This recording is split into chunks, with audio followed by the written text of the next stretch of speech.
Welcome to Pardon That Vine. My name is Chris Riccobono, and this is the world's most unbiased wine review forum. And today we are tasting wines from Brazil. We've not reviewed any of those on this show. You rarely read reviews about them in the United States. You really read anything about them. So I am pretty excited to taste these wines, and believe it or not, we're tasting a Cabernet and a Pinot Noir. That's right, a Pinot Noir from Brazil. So these are $10 to $11 wines, and Brazil, believe it or not, I think makes something in the range of like $2.4 billion in revenue a year from their wine industry. I think they're the fifth largest wine producing country in the southern hemisphere, and recently they've been spending a lot of money on technology to improve the winemaking. They've spent money on consultants. The wine we're tasting today is the consultant is Michel Rolland, famous flying winemaker or consultant from France. So they're putting in a lot of time. They are represented in Bordeaux at the Vin Expo, and they're stealing a lot of winemaking techniques. Not stealing, but using a lot of winemaking techniques from other countries, U.S. included. And they want to get serious about wine. So we have to give them a chance on the show.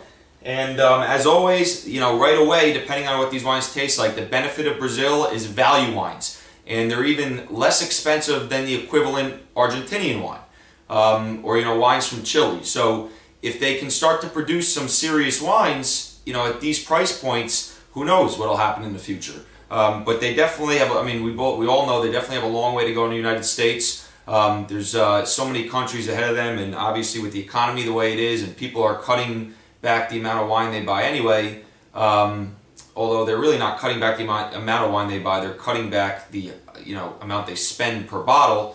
Maybe there's a place for Brazil in this economy, and this could be the right time for them to be picking up and spending all this money on the technology and consultants. So the first wine is, both of them are from Miolo, M-I-O-L-O Family Vineyards. This is, many of you, probably the first bottle of wine you've seen from Brazil. 13% alcohol, 2008, $11. They also make a reserve. 1551, believe it or not, was the first time people in Brazil made wine. So they've been doing it for years. It's just that I think in recent years they've really improved the technology, like everyone's doing in every country, spending more money, cutting yields back a little bit.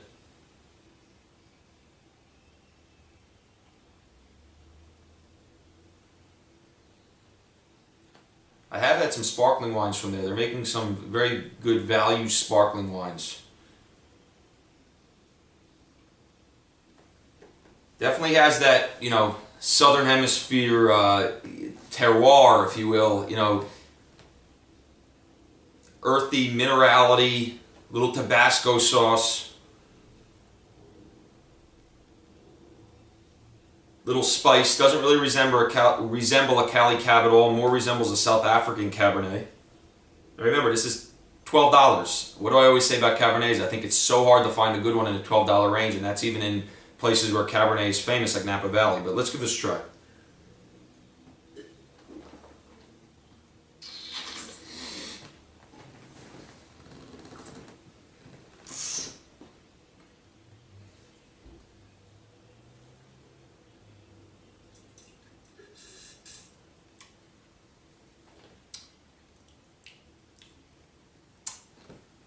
One more try.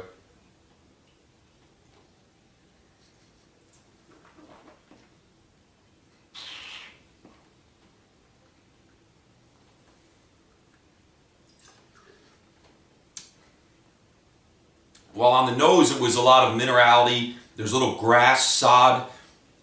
In the mid-palate, it's a lot of cherries. Pretty strong, cherries. Dark cherries, syrupy cherries. The finish drops off a little. It's an $11 Cabernet.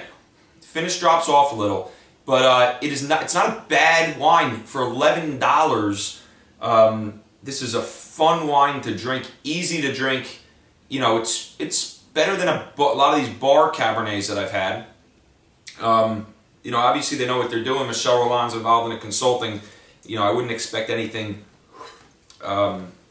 not drinkable. But this is this is probably an 85 point effort because of this, something that happens at the end, little too much acidity kind of drops off. But on the mid palate, it's a really nice wine. And I'm having a good time drinking it. I'm actually going to bring it somewhere tonight, bring all these wines tonight, or both of these wines tonight, because I think people right away when they hear wines from Brazil, they're going to want to try it because it's new. And for an '08 Cabernet, number one, and for a $11 Cabernet, this is a solid effort. It's it's steps 1 and 2. It's very nice. I like the nose. I like the mid palate. Unfortunately, it kind of died off at the end. It was a little too much acidity, but I always go back to the price point. This is an $11 bottle of Cabernet. So if you have 2 out of the 4 and the other 2 are mediocre, then you definitely got to give it a look. Especially if it's a Cabernet, which to me is so challenging. Now, if that's a Chianti, if that's a Red Zinfandel, then obviously I'm expecting something really good at that price range. And many people are going to disagree with that philosophy. It's just the way I feel. I talked to someone recently who thinks Pinot Noir, which we're about to drink now, is the one grape that's extremely challenging to kind of find in that value range. I think it's Cabernet. But anyway, '09 Pinot Noir, and this is 13.5% alcohol. Pinot Noir from Brazil, huh? It's not one of the top places that comes to your mind when you think of Pinot Noir. Very light in color, but nice, nice color. Darker, much darker than a rosé, lighter than a regular Pinot. It's got a nice nose, very fragrant nose. Some fruit, but there's some other stuff going on. Getting violets. Nice strawberries, really powerful nose.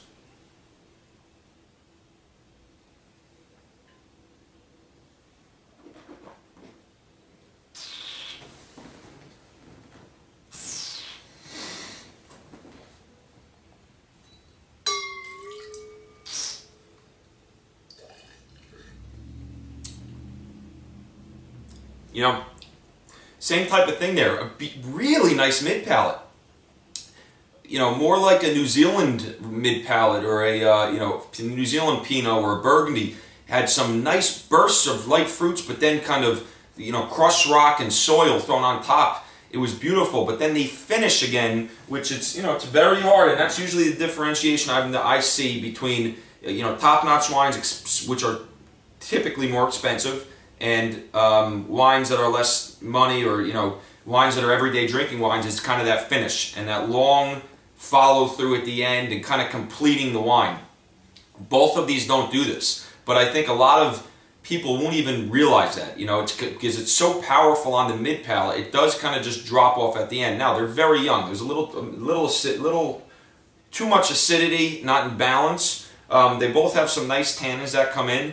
These wines for $11 each are enjoyable wines, and I think the fact that they're made from Brazil just adds a few more points because it's fun to drink wines from places that are so rare, at least in my opinion. So anyway, these are probably both 85, 86 points. Maybe the Pinot's about an 87 plus. Probably give the other one 85, 86, the Cabernet. They're very young, but they're definitely drinkable. I mean, if you blind tasted someone on these and just said they're from New Zealand Pinots and the Cabs from Chile or South Africa, I could see them saying these are $15 bottles. Pretty good, solid drinking wines. These are everyday drinking wines. You come home, you want to open it up, leave it open, have a glass. These are nice wines. Anyway, I'm surprised. I'm pleasantly surprised. I'm happy that our first show from Brazil has been a success, and I hope you go out and try some wines on your own. Have a great day, and I will see you tomorrow. Thank you.